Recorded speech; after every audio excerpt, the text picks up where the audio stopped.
ওমর ইবনুল খাত্তাব রাদিয়াল্লাহু তাআলা আনহু আল্লাহর কাছে দোয়া করতেন, আল্লাহুম্মা রযুকনি শাহাদাতান ফি সাবিলিক ওয়াজআল মাউতি ফি বালাদি রাসূলিক।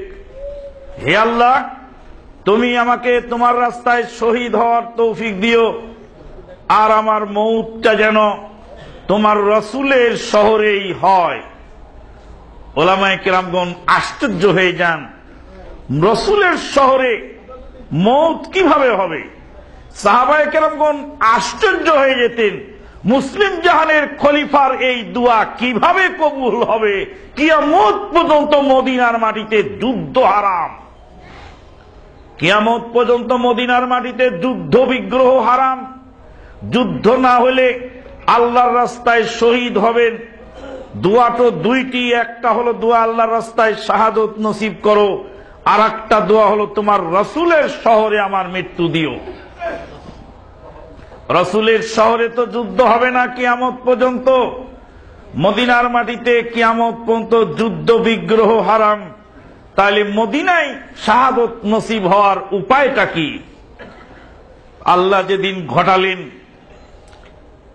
লোকেরা বুঝতে পারলেন ফজরের সালাতের এক রাকাত হয়েছে, বাকি আর এক রাকাত হবে।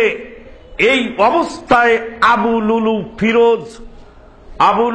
ফিরোজ এসে মুগিরা বিন শুবা রাদিয়াল্লাহু তাআলা আনহুর অগ্নি পূজক গোলাম আবু লুলু ফিরোজ চাকু দিয়ে ওমর ইবনুল খাত্তাব রাদিয়াল্লাহু তাআলা আনহুকে আঘাত করলেন। ওমর ইবনুল খাত্তাব রাদিয়াল্লাহু তাআলা আনহু বলেন, লাদাগানিল কালব, কুত্তা আমাকে কামড় দিয়েছে। এই বলে পিছনের কাতারে ঘটে এলেন। পিছনের কাতার থেকে একজন সাহাবীকে ধাক্কিয়ে জায়নামাজে আগে উঠিয়ে দিলেন। এরপরে সালাত শেষ হতে হতেই ওমর ইবনুল খাত্তাব রাদিয়াল্লাহু তাআলা বেহুশ হয়ে গেলেন। ধরে নিয়ে বাসায় নিয়ে যাওয়া হলো। বাসায় নিয়ে যাওয়ার পরে ডাক্তার এলো। ডাক্তার গরম দুধ পান করিয়ে দিলেন। ডাক্তার গরম দুধ পান করানোর পরে নাড়ি ভুঁড়ি দিয়ে বেরিয়ে গেল। ডাক্তার ঘোষণা দিলেন, অন্তিম মুহূর্তে আমিরুল মুমিনিন এসে গেছেন, আর উনি বাঁচবেন না, বাঁচার কোনো আলামত নাই। গরম দুধ নাড়ি ভুঁড়ি দিয়ে বেরিয়ে গেল। হুঁশ ফিরার পরে মুসলিম জাহানের খলিফা প্রথম শব্দ যেটা বলেছিলেন, আসসাল্লাউন নাস, লোকেরা কি সালাত সমাপ্ত করেছে? হুঁশ ফিরার পরে বললেন, আসসাল্লাউন নাস, লোকেরা কি না সালাত সমাপ্ত করেছে? বলে, হ্যাঁ সমাপ্ত হয়েছে আমিরুল মুমিনিন। মাঝখানে আরো অনেক ঘটনা ঘটে গেছে। উলামায়ে কেরামগণ পরিষ্কার করে বলে গেছেন, কিতাবের পাতায় লেখা আছে, শরীরের কোন জায়গা হতে রক্ত পুঁজ বা পানি বাহির হইয়া গড়াইয়া পড়া। হ্যাঁ, অজু ভঙ্গের কারণ 7টি নাকি 10টি, কতটি পড়ছি মনে নেই, 7টি না? অজু ভঙ্গের কারণ 7টি, শরীরের কোন জায়গা হইতে রক্ত পুঁজ বা পানি বাহির হইয়া গড়াইয়া পড়া। ভেজাল ট্যাবলেট আমরাও খেয়েছি ছোটকালে, এখন দেখি ভেজাল। সহিহ বুখারীতে হাদিস আসছে, মুসলিম জাহানের খলিফা ওমর ইবনুল খাত্তাবকে চাকু মারা হলো।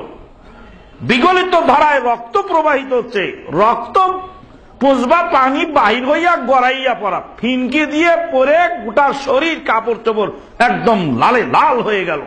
ওই অবস্থায় ওমর ইবনুল খাত্তাবের সালাত শুদ্ধ হলো। সালাতের মধ্যে হঠাৎ কথা বলে ফেললে, মনের অজান্তে কথা বলে ফেললে তাতে কোনো সমস্যা নেই।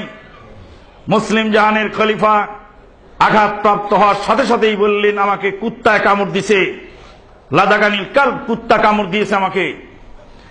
সালাতের মধ্যে ইমামের কোনো প্রবলেম হয়ে গেলে ইমাম মুক্তাদিকে ইমাম বানিয়ে দিয়ে উনি আবার মুক্তাদি হয়ে যেতে পারেন, কোনো সমস্যা নাই। হঠাৎ ইমাম অসুস্থ হয়ে পড়েছেন, পিছন দিক থেকে একজনকে টেনে নিয়ে যাবেন। এখন পিছনে যিনি দাঁড়ালেন উনি যদি বলেন, টানাটানি করেন কে? একদিন এক লোকের এরকম টানা ধরেছিলাম, বলে টানেন কে? আমি তো ঠিকই পড়তেছি, টানেন কে?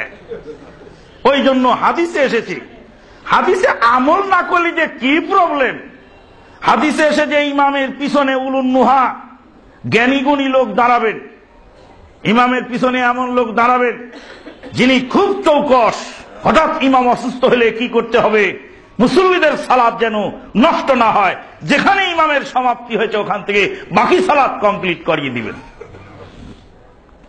ওমর ইবনুল খাত্তাব রাদিয়াল্লাহু তাআলা আনহু বলেন, আসাল্লাউন নাস, লোকেরা কি সালাত আদায় করেছে? লিআন্নাহু লা হাজ্জা ফিল ইসলামি মান তারাকা সালাতা আও তারাকা শাইআম মিনহা, যে ব্যক্তি সালাত ছেড়ে দিল অথবা সালাতের কিয়দংশ ছেড়ে দিল, তার জন্য ইসলামের কোনো অংশ নাই। লোকেরা কি সালাত আদায় করেছে? বলা হলো আমিরুল মুমিনিন, লোকেরা সালাত আদায় করেছেন।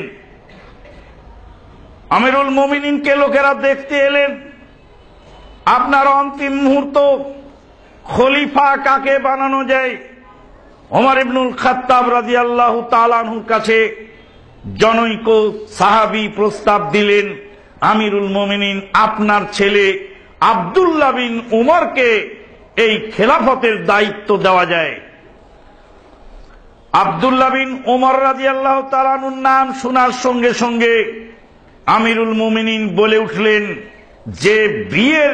যে স্ত্রীকে তালাক দিতে জানে না, স্ত্রীকে তালাক দেওয়ার সঠিক পদ্ধতি যার জানা নেই, সে আবার মুসলিম জাহানের খলিফা হয় কি করে? ছেলে তো আমার আব্দুল্লাহ বিন উমর বড় পরহেজগার লোক, কিন্তু স্ত্রী তালাক দেওয়ার ঢং নাই। আব্দুল্লাহ বিন উমর রাদিয়াল্লাহু তাআলা আনহু ঋতুবতী অবস্থায় তার স্ত্রীকে তালাক দিয়েছিলেন। বাপ গিয়ে রাসূলুল্লাহ সাল্লাল্লাহু আলাইহি ওয়াসাল্লামের কাছে বেটার বিরুদ্ধে নালিশ করছেন, বলছেন, ইয়া রাসূলুল্লাহ, আমার ছেলে আব্দুল্লাহ স্ত্রী তালাক দিতে জানে না, ঢংই নাই স্ত্রী তালাক দেওয়ার। ঋতুবতী অবস্থায় তার স্ত্রীকে সে তালাক দিয়েছে। রাসূলুল্লাহ সাল্লাল্লাহু আলাইহি ওয়াসাল্লাম আব্দুল্লাহ বিন উমরকে ডেকে বললেন, আব্দুল্লাহ, তোমার স্ত্রীকে তুমি আবার ঘুরে নাও, আবার পুনরায় তালাক দাও পবিত্র হওয়ার পরে। অন্তিম মুহূর্তে আমিরুল মুমিনিন ওমর ইবনুল খাত্তাব রাদিয়াল্লাহু তাআলা আনহু বলছেন, যার নিজের স্ত্রী তালাক দেওয়ার নিয়ম জানা নাই, সে আবার মুসলিম জাহানের খলিফা হয় কি করে? স্বজন প্রীতি, বাপের বেটা দায়িত্ব নিবে, যোগ্য হোক আর অযোগ্য হোক, ইসলাম সেটাকে চিরতরে খতম করে দিয়ে গেছে। পীরতন্ত্রবাদ, পীরের বেটা পীর হবে, রাজার বেটা রাজা হবে, অমুকের বেটা তমুক হবে, এরা ইসলাম সমর্থন করে নেই। মুসলিম জাহানের খলিফা মৃত্যু শয্যায় শায়িত হয়ে জলদ গম্ভীর স্বরে এই ঘোষণা পড়ে বললেন যে আমার ছেলে কি করে খলিফা হয়। ওমর ইবনুল খাত্তাব রাদিয়াল্লাহু তাআলা আনহু, তাকে দেখার জন্য অনেক লোক জমা হয়েছে। একজন যুবক এসেছেন যার কাপড় টাকনার নিচে ঢাকা। অন্তিম মুহূর্তে মৃত্যুর সামান্য পূর্বে আমিরুল মুমিনিন বলেন, বেটা কাপড়টা উপরে উঠায় নাও, বেটা টাকনার উপরে কাপড়টা উঠায় নাও। আমাদেরকে অনেক সময় বলা হয় যে তোমরা মাসলা মাসাইলের মৌলবী, মদিনা ইউনিভার্সিটিতে পড়েছে, ছোট ছোট মাসলা বলো কেন? মুসলিম জাহানের খলিফা ওমর ইবনুল খাত্তাব রাদিয়াল্লাহু তাআলা আনহু ইন্তেকালের পূর্ব মুহূর্তে বলছেন, টাকনার উপরে কাপড় উঠাও। কেননা আল্লাহ পাক টাকনা ঢেকে কাপড় পরা পুরুষদের উপরে এত নাখোশ হবেন যে ঘৃণা ভরে তাদের দিকে তাকাবেন না, তাদের সাথে কথা বলবেন না, তাদেরকে পবিত্র করবেন না। বেটা টাকনার উপরে কাপড়টা উঠিয়ে নাও। মুসলিম জাহানের খলিফা ওমর ইবনুল খাত্তাব রাদিয়াল্লাহু তাআলা আনহু ছেলে আব্দুল্লাহকে ডেকে বললেন, আমি সেদিন আয়েশা সিদ্দিকা রাদিয়াল্লাহু তাআলা আনহাকে বলেছিলাম যে আল্লাহর নবী সাল্লাল্লাহু আলাইহি ওয়াসাল্লামের পাশে, আবু বকর সিদ্দিকের পাশে যেন আয়েশা সিদ্দিকার জন্য রাখা জায়গাটা আমাকে দান করেন। উনি আমাকে দান করার জন্য ঘোষণা দিয়েছেন। বাবা আব্দুল্লাহ, আমি ইন্তেকালের পরে আমার লাশটাকে গোসল দিয়ে কাফনে জড়িয়ে জানাজা পড়িয়ে রেখে দিয়ে আমিরুল মোমিনিন উম্মুল মোমিনিন আয়েশা সিদ্দিকার কাছে আবার গিয়ে জিজ্ঞেস করো, জায়গাটা আপনি যে আমার আব্বাকে দিয়েছিলেন তা কি ঠিক আছে নাকি আপনার সিদ্ধান্ত চেঞ্জ হয়েছে? যদি সিদ্ধান্ত চেঞ্জ হয় তাহলে আমাকে মুসলমানদের সাধারণ গোরস্থানে দাফন করে দিও। আব্দুল্লাহ বলেন, আব্বা, মা আয়েশা সিদ্দিকা আপনাকে জায়গা দান করেছেন, সিদ্ধান্ত আবার চেঞ্জ হবে কেন? বলছে, আমি আজকে খলিফা আছি, দাপটের কারণে, খেলাফতের দাপটে হয়তো আমাকে দান করতে পারে, চক্ষু লজ্জায় আমাকে দান করতে পারে, আমার মৃত্যুর পরে পুনরায় আবার জিজ্ঞেস করে নিও। লাশ রেখে আব্দুল্লাহ গেলেন মা আয়েশা সিদ্দিকার কাছে, বললেন যে আমার আব্বাকে আবু বকর সিদ্দিকের পাশে দাফন করার যেই তামান্না তিনি ব্যক্ত করেছিলেন, আপনার জন্য বরাদ্দকৃত জায়গাটি আপনি ছাড়তে রাজি আছেন কিনা আব্বা আবার জিজ্ঞেস করতে বলেছেন। মা আয়েশা সিদ্দিকা কাঁদলেন আর বললেন, তোমার বাপ দুনিয়াতে বেঁচে থাকতে ইনসাফ ও আদলের মূর্ত প্রতীক ছিলেন, মৃত্যুর পরেও তার পরাকাষ্ঠা দেখিয়ে গেলেন। আমি আল্লাহর রাস্তায় দান করেছি মুসলিম জাহানের খলিফার জন্য, ওই জায়গাতেই তাকে দাফন করে দাও, আমার কোনো আপত্তি নাই। মানুষ দুনিয়া থেকে চলে যায়, আমিও চলে যাব, আপনিও চলে যাবেন। মৃত্যুর প্রস্তুতির জন্য আমার আপনার আল্লাহর কাছে কায়ম অনুবাক্যে যেমন দোয়া করা প্রয়োজন, তেমন প্রত্যেকটা সেক্টর ডানে বামে সামনে পিছনে তারা কিভাবে দুনিয়া থেকে বিদায় হয়ে গেছেন তাদের কাছ থেকেই আদর্শ গ্রহণ করে আমাকে আপনাকে ওইভাবেই মৃত্যুর জন্য প্রস্তুতি নিতে হবে। মৃত্যুর দুয়ারে দাঁড়িয়ে মানবতা, ইসলাম, শান্তি, সমৃদ্ধি, ঋদ্ধি এইগুলি মানুষকে জানিয়ে যেতে হবে, যাতে গোটা দুনিয়ার মানুষ আদর্শ হিসাবে সেটা গ্রহণ করতে পারে। একজন সাহাবী অসুস্থ হয়েছেন, সেই সাহাবীকে দেখার জন্য আর এক সাহাবী গেছেন। মৃত্যুর দুয়ারে দাঁড়ানো, মালাকুল মউত কখন যেন তার রুহুটা বের করে নিয়ে যাবেন। ওই সাহাবী বলছেন যে ফারায়েদের মাসলাটা আমাকে একটু বলো তো। বলে, আশ্চর্য কথা, তোমার নিঃশ্বাস যাচ্ছে আর বের হচ্ছে, কখন যেন তোমার রুহুটা বের হয়ে যায়, তুমি তওবা ইস্তেগফার করে মরার জন্য প্রস্তুত হও, তুমি ফারায়েদের মাসলা দিয়ে এখন কি করবে? বলছে, হে সাহাবী শোনো, তুমি আমাকে খারাপ বুঝো না, আমি দুনিয়া অনেক মাসলা শিখেছি, ফারায়েদের মাসলাটা আমার ভালো করে শিখা হয়নি।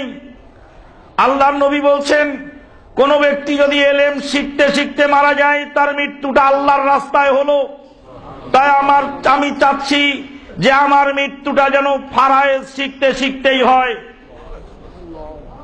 দোকানে বসার সময় কোথায় পান আপনি? চায়ের দোকানে বসে আড্ডা ঠোকেন কেন? রাস্তায় বসে গল্প করেন কেন? মোবাইলের সময় কাটান কেন? অহেতুক গল্প করে সময় কাটান কেন? নিজের জীবনকে গড়ে তুলুন। মুসলিম জাহানের খলিফা ওমর ইবনুল খাত্তাব রাদিয়াল্লাহু তাআলা আনহুর জীবন পড়লে আপনি আশ্চর্য হয়ে যাবেন, মহাসমুদ্র। একদিন একজন সাহাবী এসেছেন নালিশ নিয়ে, স্ত্রীর বিরুদ্ধে, আমার স্ত্রী আমার কথা শোনে না, স্ত্রী আমাকে গালাগালি করে, বকাবাজি করে, স্ত্রী আমার অনেক হক ঠিক মতো আদায় করে না। ওমর ইবনুল খাত্তাবের কাছে আসতে গিয়ে দেখতে পাচ্ছেন যে ওমর ইবনুল খাত্তাব রাদিয়াল্লাহু তাআলার স্ত্রী ওনাকে যা ইচ্ছা মতো দিচ্ছে। আরে ধমকের চোটে ওমর ইবনুল খাত্তাব রাদিয়াল্লাহু একদম ঠান্ডা হয়ে চুপচাপ বসে আছে। সাহাবী কিছুক্ষণ পরে দৃশ্য দেখে ফিরে চলে যাচ্ছেন। যে আগন্তুক, তুমি এলে চলে যাচ্ছ কেন? তোমার কি সমস্যা তুমি বলবে না? বলে, আমিরুল মুমিনিন, আমি এসেছিলাম আমার স্ত্রীর বিরুদ্ধে আপনার কাছে নালিশ করতে। আপনার স্ত্রী আপনাকে যা শুনালেন তাতে আমার স্ত্রী অনেক ভালো। আমিরুল মুমিনিন, আপনি বাঘ আর বকরিকে এক ঘাটে পানি পান করান, কিন্তু বাড়ির এই বাঘিনীকে নিয়ন্ত্রণ করতে পারেন নাই। এ তো জয় বাঘিনী, এ জয় বাঘিনীকে নিয়ন্ত্রণ করতে পারেননি আপনি। আমিরুল মুমিনিন বলছেন, শুনুন। বলছে, হে আগন্তুক শোনো, ওই মহিলা যে আমার উপরে রাগারাগি করছেন, ওই মহিলার পেটটা হলো আমার ছেলের জন্য থাকার ঘর ছিল 9 মাসের অধিক কাল। ওই মহিলার পেটে আমার ছেলে 9 মাসের অধিক কাল ঘুমিয়েছে। ওই মহিলার বুকটা ছিল, কোলটা ছিল আমার ছেলের জন্য দোলনা। ওই মহিলার বুকে ছিল আমার ছেলের খাদ্য ভাণ্ডার। ওই মহিলা আমার ছেলের প্রস্রাব পায়খানা পরিষ্কার করে সুইপারের কাজ করে দেয়। ওই মহিলা আমার বাড়ির কাপড় ধুয়ে ধুপার কাজ করে। ওই মহিলা আমার বাড়ির খাদ্য রান্না করে বাবুর্চির কাজ করে। ওই মহিলা আমার বাড়ির ঘর দরজা সাফ করে ঝাড়ুদারের কাজ করে। মহিলা ঝাড়ুদারের কাজ করে, ধুপার কাজ করে, নাপিতের কাজ করে। ওই মহিলা বাচ্চা লালন পালন করার কাজে সময় ব্যয় করে। তার বুকের তাজা দুধ চুষে চুষে আমার সন্তানেরা খায়। এত কিছু ডিউটি তাকে করানোর পরে বেতন যা দেই তা নগণ্যই কম। এত কম বেতন পাওয়ার পরে সে আমাকে একটু রাগ ঝাল করতেই পারে। বাবু, সবুর তো করতে হবে। এত দায়িত্ব সে পালন করে, এত কিছু করার পর একটু রাগ ঝাল করতেই পারে। তাই তো আমি আমিরুল মুমিনিন উমর ইবনুল খাত্তাব সবুর করে সেগুলি নীরবে সহ্য করে যাই। ওমর ইবনুল খাত্তাবের এই ভাষণ শুনছিলেন বাড়ির ভিতর থেকে, আন্দার মহল থেকে তার স্ত্রী শুনে বলছে, আমিরুল মুমিনিন, আল্লাহর কসম করে বলছি আজ থেকে আপনাকে আমি আর কোনো কথা বলবো না। আপনার ফিলিংস এত করা, আপনি যখন এতটাই বুঝতে পারেন আমার দায়িত্ব এতটা কাজ আমি আপনার করি, এই সম্পর্কে যে আপনি আমার কাজের স্বীকৃতি দিয়েছেন, এটাই আমার জন্য এনাফ, যথেষ্ট। আমি আর আপনাকে কোনোদিন কিছু বলবো না। এরই নাম হলো মুআলাজা শারঈয়া। শরীয়তের দৃষ্টিতে মুহাম্মদী দাওয়াখানার ধন্বন্তরী মহা ঔষধে চিকিৎসা। বন্ধুগণ, মৃত্যুর পূর্বে আমাদের প্রস্তুতির এক অংশ দোয়া আর আরেক অংশ সবর। সবরের আয়াত পড়েছিলাম, সবরের আয়াতটা তর্জমা করার সুযোগ হয়নি। আগামী জুমায় আল্লাহ পাক পরিস্থিতি সামেলে হাল রাখলে এই বিষয়ের উপরে, সবরের উপরে গুরুত্বপূর্ণ আলোচনা হবে ইনশাআল্লাহ। ওয়া আখিরু দাওয়ানা আনিল হামদুলিল্লাহি রাব্বিল আলামিন।